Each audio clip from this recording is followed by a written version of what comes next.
had respect for how your Brewers teams play. Does that help you as you kind of get to know guys and begin this process with the new team? Yeah, I think it cuts both ways, really. It's like they've seen me, and I've seen them a lot, too. So there's, I mean, I was just talking to Justin Steele about not understanding how we couldn't score against you. I mean, like the Brewers couldn't score against you, and I like that he's got the facial hair back, because he was clean cut for his wedding. I didn't like that, really. Yeah, so there's some familiarity from competing for sure, and that feels good. It really does.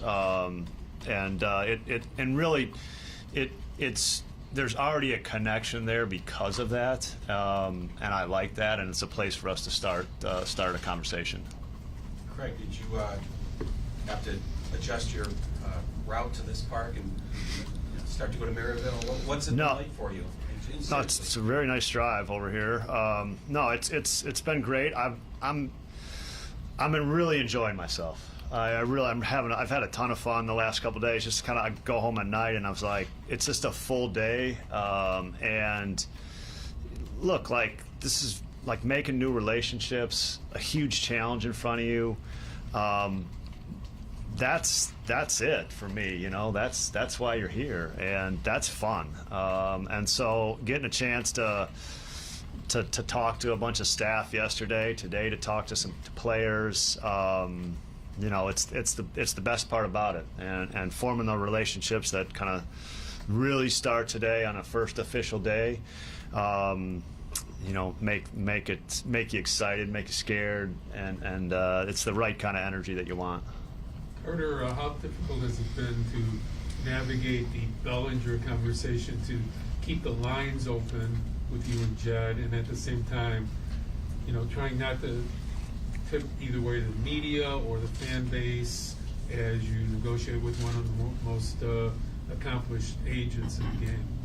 Yeah, I think kind of as Jed alluded to, there's just so many things going on this time of year, in addition to Major League free agents, minor league free agents, player development, scouting's getting up and running, international scouting's going hard. Like, we have plenty of things that are happening on a day-to-day basis, each and every year. And, having other free agent negotiations going on is nothing new to us. So it's kind of business as usual from that standpoint. And, Jed's obviously one of the easier people to work with, at least obvious to me, and definitely enjoy that and excited about getting into the spring. It's kind of a tightrope, though, isn't it, when you're trying to balance things and not say the wrong thing or mislead people when you're talking about something that seems so important to the fan base? Yeah, I mean, I think we don't necessarily feel like it's a tightrope as much as, we're just telling the truth and trying to do our jobs and trying to win as many baseball games for the Cubs as possible. And if we do that, we're likely not going to get ourselves in any trouble. So, Jed, what is the truth about Bellinger and pursuit? I mean, obviously you're going to be fully transparent here. Yeah, exactly. and I've said, how hopeful are you that something might happen? I've said, dozens of times. I think at this point, I have nothing but admiration for him. He came in last year, coming off two, struggling poor seasons, in LA, and I think wanted that fresh start. He came in here, worked incredibly hard, every day here with Dustin Kelly in the off season, and it's gratifying to watch someone's hard work pay off. Obviously had a great year last year. He was a really good teammate. So like I said, I have a ton of admiration for Cody, and I've said that a ton. Where are things trying to bring him back? I mean, like I said, we're talking to tons of different free agents right now, and we'll continue to do that.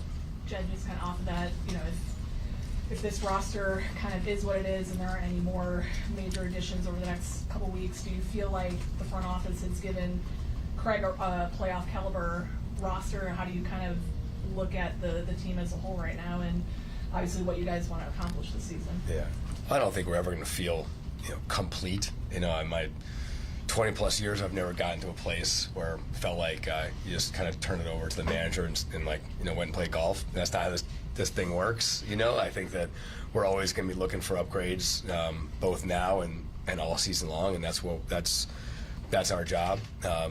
Yeah, I'm excited about where we are as an organization. I think that we have a lot of good young veteran players on the team. I think we have a ton of young talent, and I'm probably more excited for the spring than most springs, just because we have so much young talent in camp, and that's what's really fun in this job, is watching those guys play, watching those guys develop. Young players, young talent. That's where the game is right now. That's the currency of baseball, and that's the part of the organization that gives me the most confidence, and I'm excited to watch those guys every day this spring. Craig, along those lines, talking to PCA in there, he mentioned your experience in Milwaukee of kind of bringing some young players similar to him into that team. How much are you looking for that challenge where the list of young players is going to keep getting longer, but you have to kind of integrate into the big league? Yeah, I mean, it's a strength of the organization right now, and it is the best part of this camp right now. There's a number of young players, one that are like already here but still have like growth. They have growth as big leaguers left, and then there's a big group, and I put PCA in that group, that are like that. These are important camps because of just their exposure to a bunch of major league players. They're looking to make the next step, and our job is to help them take the next step. And it's a messy, it's usually a messy process a little bit, but it's really fun. And in the end, you look back on players that I think as coaches and as managers that you got to have from day one, and you're so proud of those guys, right? Because you take the journey, kind of that major league journey with them for a long time, and that's really rewarding and really exciting. And it is the game today.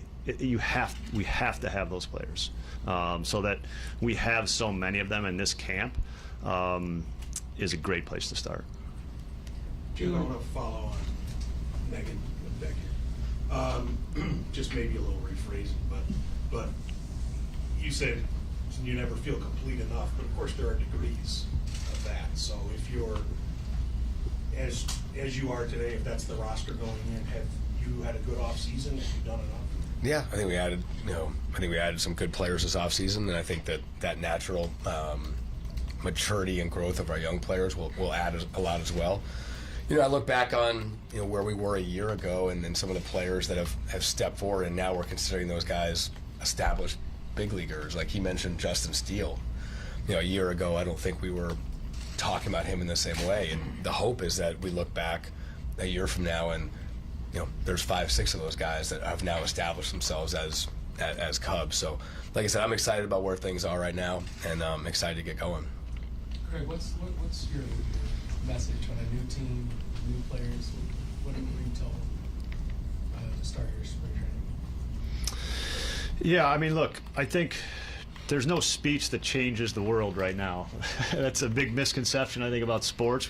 They make movies about it, but it's really about us connecting as a group. That's what our job is right now. And our job is to kind of take care of the things you take care of the first 10 days. It's not to get too far ahead of ourselves. It's to take care of, so that's health. It's to take care of the small things we're doing with the kind of the fundamentals we're doing with pitchers over the next 10 days. That's the job right now. And as we that's what spring training is about right now. As we get closer to the season, and as we have interacted together, and we kind of develop some relationships, that's when the real kind of team building, I think, starts. Craig, the acclimation process, how do you envision that for yourself and for the players who are getting to know you? I mean, that's just coming to work every day.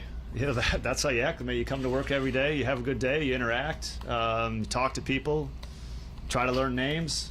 I got a notebook of trying to learn names. That's not easy. That's a challenge right now.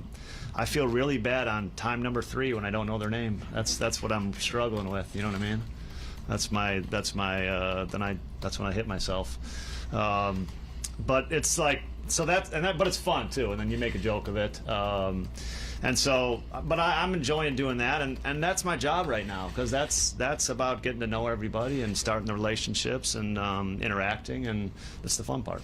Craig, in preparing for Bellinger last year, what did you see of his adjustments, and what did you guys do to try to combat those adjustments? I don't know if I could tell you that. I don't really remember that, honestly. I mean, he had a great season last year. Craig, in the relationship building process, Like, what do you want these guys above all to know about you as you start to work with them? Yeah, I mean, I think that you're just going to be direct with them. That's number one, and then the number two is that that we're building. We want to have something special here, and the responsibility that goes along with being on a great team. You know, we want everybody to take part in that and realize that it's fun, but it's also challenging. Craig, one thing that we've heard from a couple of people is that you seem to have more of a focus on like individual work during spring training. Like, what does that look like in terms of like structure wise? It's just a camp thing. It's something you'll notice for a little while, maybe until games start. You won't see any of it, but it's just a little tweak on the structure of spring that I think is helpful for coaches and players. Look, the players get evaluated so much through statistics, through video, through tech, and so what I want to provide, like in spring, when the results the results don't matter, right?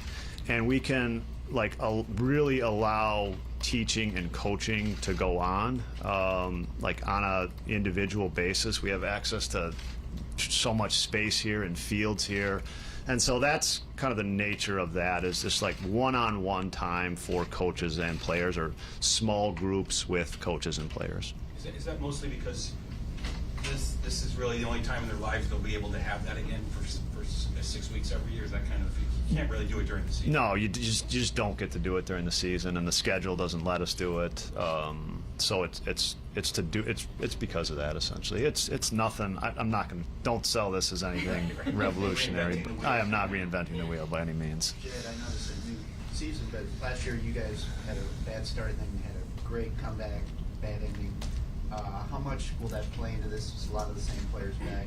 Can they use what happened last year as a positive if they did get back in the race? Yeah, I think there's a lot of positives from last year. I mean, we were 10 games under, and to fight to get to 12 games over, I thought was super impressive, and I think that says a lot about the character of the team, of the coaches.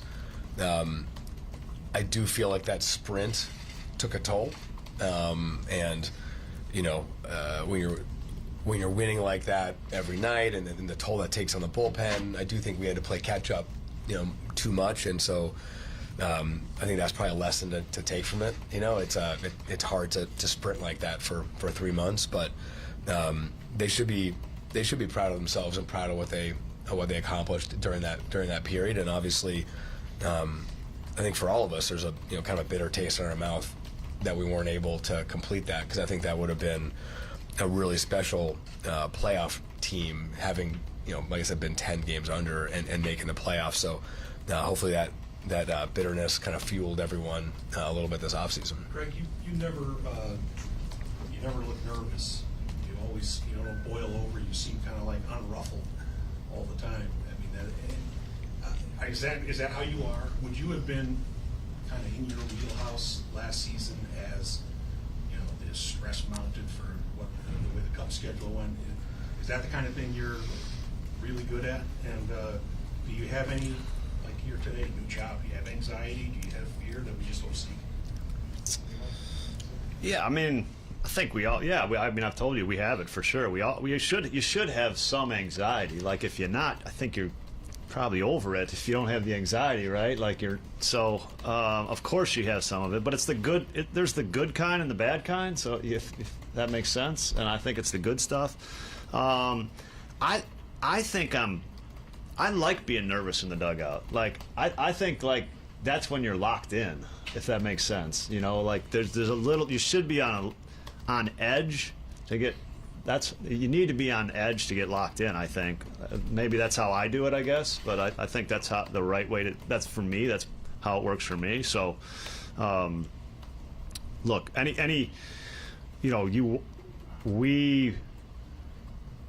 if you're going to be a playoff team, you're going to play really critical games in September every year, and so that's what's coming. That's how a season works. Those games, those are going to be critical games, and that's what we plan on. It's what we want to have happen this year. Carter, now that you guys have gotten eyes on Shota in camp, what's kind of been the first impression of him, and how do you guys help him prepare for his first season here, and obviously the workload that comes with that? Yeah, I think we're definitely all struck by just how outgoing he's been. I think obviously there's different personalities and different people, and kind of the juxtaposition of him versus Seiya. It's been interesting. He's definitely kind of been the life of the clubhouse to some extent early on, and I think that'll be good for both Seiya and Shota to have that partnership. But I think for us, it's really about trying to throttle him down a little bit early in camp. I think everyone comes into a new environment and wants to do a little bit more than everyone thinks that they're going to do. And for someone like Shota, that we're going to have for 162 games and more after that, and then for several years after that, making sure that we're not doing anything right now that's going to hurt us in September or October. Yeah, you had a lot of guys in the bullpen experiencing 60 plus, 70 plus outings for the first time last year. How important is a Hector Neris just to that group, the guy who's done it year after year and pitched in the postseason, just as not only what he brings on the mound, but just that resource? Yeah, that's why we targeted him. I think the fact that he provides real leadership down there. I think all the references we got on him were that he does provide real leadership and stability in the bullpen. The fact that he's done it year after year, as you said, pitching for 7 months every year is really critical. I think our bullpen, I think those guys learned a lot last season. For a lot of those guys, it was their first time through it. It was a hard run, like we talked about, and so certainly we're all hopeful that adding Neris helps that group, but also that they got the experience from being pushed really hard, and they can come back and sort of understand what the workload feels like a little bit more. Craig, a lot's been said about how you handle a bullpen. Do you think it's been an overstatement, or that you just you're saying handling all 26 men, not just good at handling a bullpen during 162 games? Yeah, I mean, look, you're trying to make good decisions every single day. Certainly good players help you do that. Good players help you make better decisions. And at the end of the game, that's certainly true. But it's, we're trying to manage everything. We're trying to just talk to the pitchers about the game is 27 outs, and we are connected in trying to get 27 outs together, and you guys all rely on each other. And that's how I treat it. I treat it like 27 outs. I treat it like we're all connected from the day before and from the next day. And you're putting that puzzle together to win a game and to keep them healthy. That's what you're trying to do every single day. Jed, you said go back to guys taking the next step. You hope a year from now 5 or 6 guys take that step like Steele. Who are you in particular really thinking can, not to pinpoint 1 or 2, but who are you really focused on to believe they can make that step this year? Yeah, I don't want to single guys out because I'll wind up forgetting someone that's really important. But we have a lot of guys that sort of haven't yet made that step to be established big leaguers. Like I'll add Nico to that group, like with Steele. Like he's kind of made that step now, where I think you kind of have a sense of what to expect from him.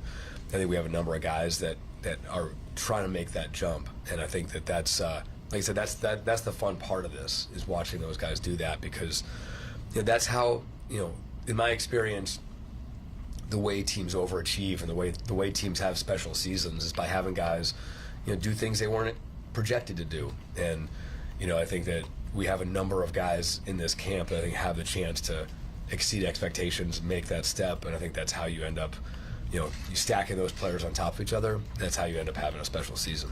We have time for 2 more.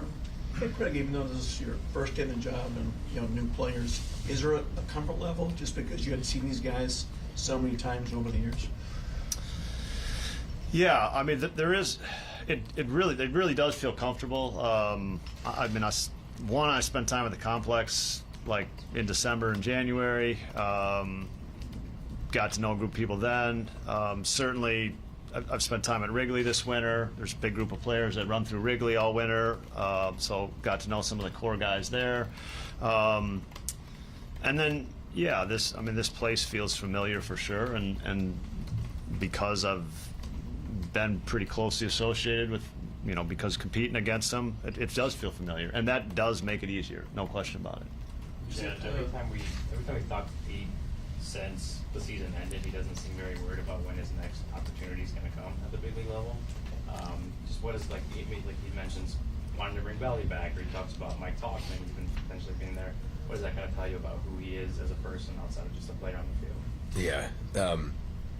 I think I've mentioned this. I sat down with him at the end of the season in Milwaukee. We were up there, and we had a great conversation at the end of the season, and we talked about how I think what happened when he came up, I think is going to be the best thing that ever happened in his career. I think that having some struggles, learning at the big league level, I think is something he needed.